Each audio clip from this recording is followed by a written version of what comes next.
And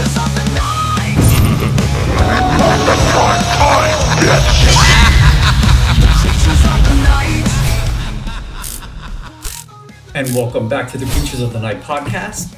This is now our Shocktober lineup, and I'll be going solo today, and I will now talk about what I have been watching to get us ready for the month of October. I'm going to start off with Alienearth. Now, me, myself, I love Alien, and I love Aliens. After that, I don't care about anything else that came afterwards. I know a lot of people love Alien versus Predator and all that. I don't care about any of that. Alien Romulus was pretty good, but to me was very forgettable. I can't even really remember much of that film. So now we're going to try Alien in formatic TV form. And to be honest with you, after the first episode, I was blown away and I was totally on board. The second episode came, it was just as good, and it was keeping me very intrigued. After that, it takes different creative turns that started a downward slope for a while for me. Basically, you have a scientific ship owned by the Yutani Corp who has a bunch of alien species and stuff inside, and it crash lands on Earth in a city run by another corporation. I believe it's called Prodigy, which is all owned by this child genius with the most ridiculous name given to a character in a script, Boy Cavalier. Yeah, okay. So anyways, the film basically turns into one corporation try to get their species and ship and property back from another corporation, and the other corporation not wanting to give anything back and steal all their secrets. Once it leaves the city and turns into a Peter Pan style sub-story where they go to a private island where Boy Cavalier has his headquarters and scientific compound, I feel like the whole show changes vibes and atmosphere, and it didn't click with me. There's a lot of great ideas and risk-taking that they do take in the show, and I do appreciate that because a lot of the films just never did that. And it just gets very boring. It's a bunch of grown-ups pretending to be children in android bodies, and sometimes it's just not believable. And there's parts where there's a lot of... One thing they do try, and I just don't think it worked, was they do a lot of outside daylight shots with a tropical atmosphere, and the alien outside just does not look good or menacing. He works best in the shadows and darkness where you hear him more than you see him. And once they put the CG or practical suit in daylight, it kind of loses its luster. And they do it a lot. And once they get to the island onward. The other thing I did not like was the whole My Pet Monster aspect of this, where the main character, spoiler alert, has communication skills with the alien and they become buddies, and it's almost like her pet that she can kind of command. That just didn't work for me. It was a bit cheesy, and it just starts to go down a path that I don't know if they're going to go full on board with that, or is it going to are they going to try to widen the scope and get away from that a little bit? But I feel like towards the end of the season, it was basically the ultimate girl boss with her henchmen of android children and her two pet aliens. And it's like, I give them credit for trying something totally different, but at the same time, I don't give them credit for going and trying something too totally different. It's like, take a little and give a little, but keep it at its core what it's meant to be. And I feel like, I think they went a little too far with that. I'm going to keep watching when season 2 comes around, but Alien Earth was a hit or miss for me. I give it a 50-50. Some good and a lot of bad. Um, I personally, the only time I was ever excited about a new Alien project was when Neil Blomkamp was attached to it, and he was doing all kinds of pre-production stuff, and it got me super stoked. And then, of course, like typical Neil Blomkamp, he just leaves the project, just like the Halo and stuff. But ever since then, Alien is what Alien is. A lot of crazy ideas, no cohesion, things are all over the place. Alien Earth, worth watching. Yes, it's on streaming. Watch it. It's worth your time. Visually, it's amazing, and there's a lot of cool ideas there. It's just all over the place for me. So that was the first thing I watched. After that, I will go into The Conjuring Last Rites. Now, me and my wife are huge Conjuring fans. We like The Conjuring a lot. And this one surprisingly nailed it. Like, we thought, maybe they're going to jump the shark at this point, but Last Rites was actually pretty fantastic. It's based in the 80s. And it isn't like they try to beat you over the head with 80s theming. It just happens to be in the 80s. If you don't really pay attention, besides some amazing soundtrack cues here and there, and the way they dress and the cars, there's nothing about the 80s that pops up at you, which everybody does nowadays. Everything has to look like neon, Miami Vice, extreme 80s. This is just 80s, how we grew up in. A lot of wood paneling in the houses and stuff like that. But the film was directed by Michael Chavez. I think he also did the prequel, The Devil Made Me Do It. And I think he did a fantastic job. They go in this one to investigate a demonic mirror. At this point, Ed and Lorraine are kind of retired, and the priest shows up to their house and sort of convinces them that they have to go help out this couple, which is based somewhat on a true story of a family, the Smurl family, I believe it was their name. And they go investigate this mirror, and obviously it's super demonically possessed. And overall, it is done so well. I feel like the acting was fantastic. The atmosphere was great.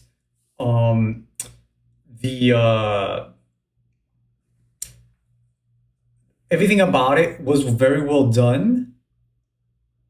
But what I love about it is that it is truly a ending to the Conjuring franchise. I mean, I'm sure at some point they're going to do some kind of spin-off or whatever, because it's a money-making machine. It was very successful in the theaters. But the Ed and Lorraine story is wrapped up in a bowl and set aside. And now, whether there's a lot of fan discussions back and forth that in real life, Ed and Lorraine were not as a loving couple and weren't as they seemed to be, especially with Ed. He was more of a salesman and a lot of people say a con man. She had seemingly real belief and psychic ability and stuff. So it's half and half. She said, he said. A lot of people all say they're both con men and women. To me, I'm just going based on the movies, and you feel for them, you root for them, and they pretty much wrapped up this movie. It was sort of a love letter to the whole franchise and Ed and Lorraine. And after the credits, they even have a lot of like footage and stuff of the original couple, and they do the typical, credits with montage of stuff going on, which always makes a film feel real grounded and realistic and like, oh, that was real. Now, I know it's Hollywood and they probably made up all kinds of shit, because I don't know the exact facts about the Smurl family and that mirror, but the whole ending sequence within that house was amazing. Very well done. Made me very happy that they finished The Conjuring in a great way. And like also everything inside the this little universe here, you see a little bit of Annabelle in the background and all kinds of stuff going on here. So it's all intertwined, and I highly recommend you see The Conjuring. I think it's already on streaming right now. So I got to see it uh, in theaters in full surround sound, and I thought it was fantastic. And now my third and out of nowhere watch, where it had no business being as good as it was and hooking me as much as it did, was the Monster Ed Gein story with Charlie Hunnam. That series is fantastic. The acting performances by Charlie Hunnam. I mean, I think right now he's getting all his flowers, and he deserves all of them because he killed it. He killed it. I've never seen a serial killer film or TV show where you honestly feel bad for the serial killer. And he did it. He does horrific things on camera. He does demented shit on camera. And by the end of this series, you feel awful for the guy.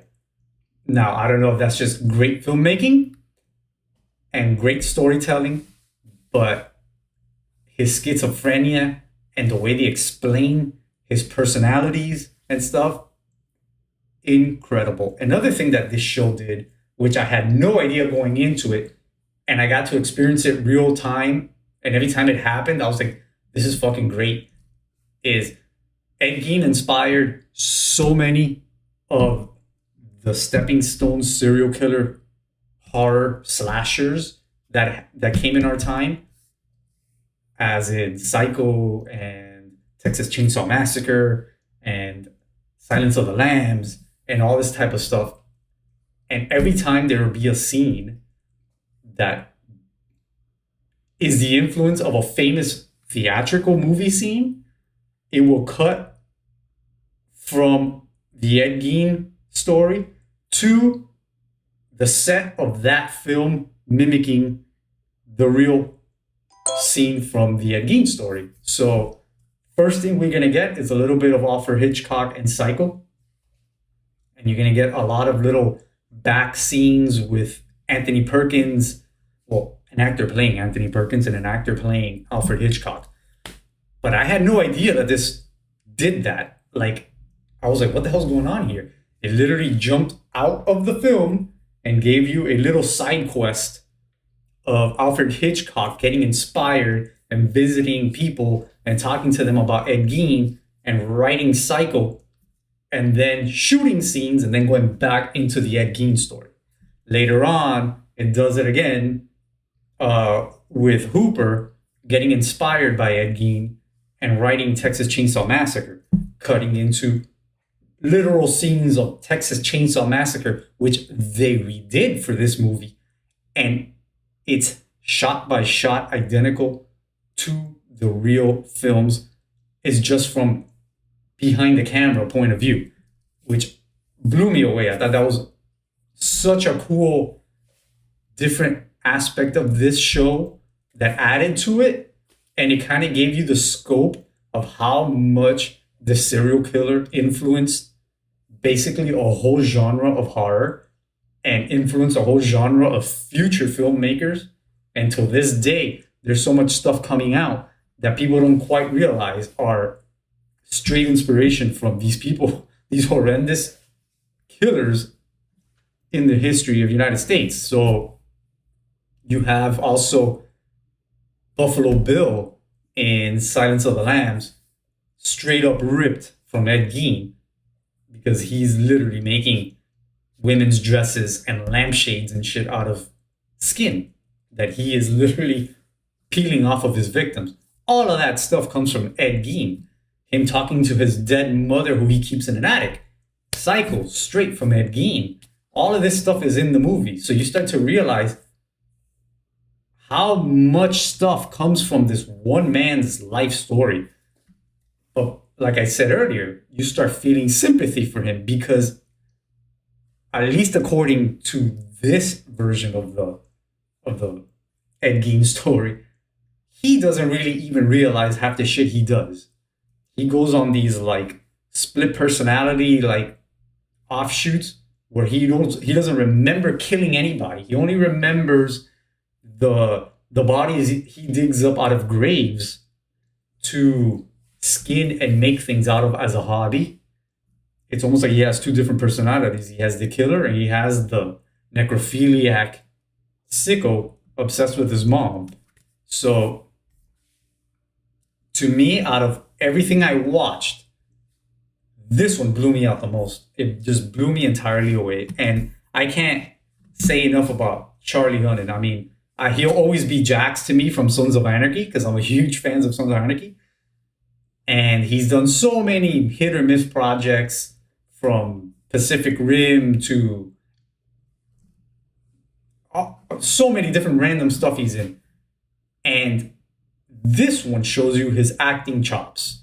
Like, there's a scene at the end, I'm not going to give out much else, but there's a scene at the end where there's a psychiatrist kind of explaining to him what he is and what brain disease he has. And he has a mental breakdown in front of the camera because he doesn't know how to cope with it. He doesn't know how to comprehend it. And it makes him feel like something not human. And he hates it. But there's nothing he can do about it. And he's just breaking down emotionally and mentally. And it's a sight to behold. And you just feel awful for this guy. But, geez, I can't recommend it enough. So pretty much that's going to wrap up everything I've been watching. As for the Creatures of the Night, going forward in October, I have a haunted location episode that's coming up. We're going to have a Halloween special, and we're going to have a really cool drop. I'm not going to give out too much, but it's an old project that me and David did years ago while we were in film school. It's an action zombie, I want to call it a short film, but it's pretty long. And we took it upon ourselves to make it our personal mission to re-edit it and try to fix it as much as we can. And we're going to release it on the channel this month as a surprise drop. And we put our heart and souls into putting this old project together. Mind you, we're just two poor student films. Two film students putting a movie together, but the ambition is there.